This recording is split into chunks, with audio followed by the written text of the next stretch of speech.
అందరికీ నమస్కారం. చాలా సంవత్సరాలు బట్టి ఈ పైరసీ అనే మహమ్మారిని ఆ బారిన పడ్డా మేమంతా ఎలా తప్పించుకోవాలి, ఎలా బయటపడాలి అని చాలా వర్రీ అవుతుండేవాళ్ళం. ఇది ఫిల్మ్ ఇండస్ట్రీ మీద డైరెక్ట్గా ఇండైరెక్ట్గా లక్షలాది మంది ఆధారపడి ఉన్నారు. ఇది ఏ ఒక్క స్టార్స్తో, పెద్ద డైరెక్టర్లతో, పెద్ద నిర్మాలతో కాదు. ఒక లైట్ బాయ్ దగ్గర నుంచి, చిన్న మేకప్ మ్యాన్ దగ్గర నుంచి, థియేటర్స్ దగ్గర గేట్ కీపర్ దగ్గర నుంచి ప్రతి ఒక్కళ్ళు ఇండస్ట్రీ మీద ఆధారపడి ఉన్నారు.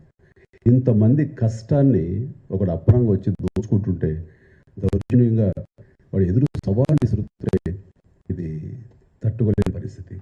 సో ఇలాంటి వాటికి మార్గం ఏమిటి, ఎలా బయటపడాలి అనే దాని మీద తర్జన పడుతున్నప్పుడు ఈ సమయంలో గత కమిషనర్ సివి ఆనంద్ గారి ఆధ్వర్యంలోనూ, అప్పుడు ఏఎస్పీ కవిత గారు, శ్రీనివాస్ గారు, వీళ్ళ అలాగే ఆయన వెళ్ళిపోయిన తర్వాత దాని తర్వాత మళ్ళీ ఇది ఇలాగే ఉంటుందా, ఇలాగే కుంటుపడిపోతుందా, ఇలాగే తెల్లమరుగైపోతుందా అనుకున్న సమయంలో సినిమా ఇండస్ట్రీ గురించి, సినిమా నష్టాల గురించి బాగా తెలిసినటువంటి, అన్ని రకాలుగా కాచి వడపోసినటువంటి, ఎంతో కన్సర్న్ ఉన్నటువంటి వ్యక్తి మన సిపి సజ్జనార్ గారు. ఆయన చూపించిన చొరవకి, ఆయన పెర్సిస్టెంట్ ట్రయల్స్కి మిగతా ఆఫీసర్స్ అందరూ సహకరించిన దానికి ఈ రోజున ఎవడైతే ఛాలెంజ్, ఏ పైరేట్ అయితే కనుక ఛాలెంజ్ విసిరేయడో దమ్ముంటే చూసుకోండి అతన్ని ఈ రోజున పట్టుకోవడానికి వారు సహకరించారు. అది వారి మనస్ఫూర్తిగా వారికి సహకరించిన ఆఫీసర్స్ని, కవిత గారిని, శ్రీనివాస్ గారిని, ఇతర మహేష్, మన సిఏఎల్ని, వాళ్ళందరూ కూడా మనస్ఫూర్తిగా పరిశ్రమ తరపు నుంచి, నా తరపు నుంచి నా అభినందనలు, ధన్యవాదాలు మనస్ఫూర్తిగా తెలియజేస్తున్న సందర్భంగా.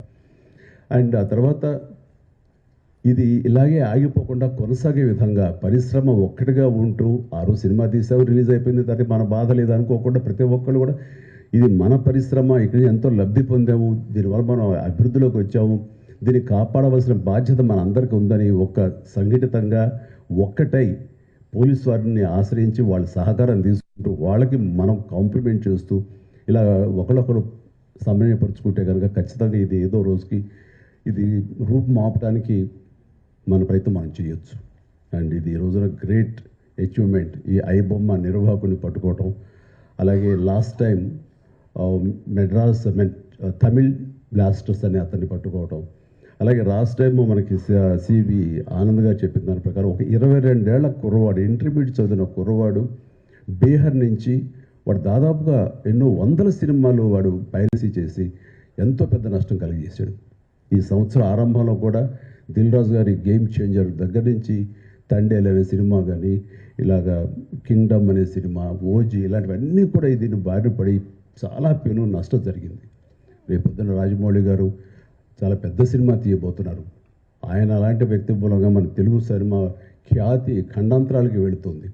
అలాంటివి జరుగుతున్నప్పుడు ఇది పెను సవాల్గా ఉంటుంది, పెను ముప్పుగా ఉంటుంది కూడా మనకి. సో మమ్మల్ని అర్థం చేసుకున్నారు, మా బాధలు అర్థం చేసుకున్నారు. ఇవన్నీ సాధించాల్సింది ప్రభుత్వాలు, అక్కడ పోలీస్ డిపార్ట్మెంట్లు. సో వారు చాకచక్యంగా చేసి ఎంతో సమర్థవంతంగా సహకరించి ఇది రాబట్టినందుకు మనస్ఫూర్తిగా మరొకసారి ధన్యవాదాలు తెలియజేసుకున్నాను. జై హింద్.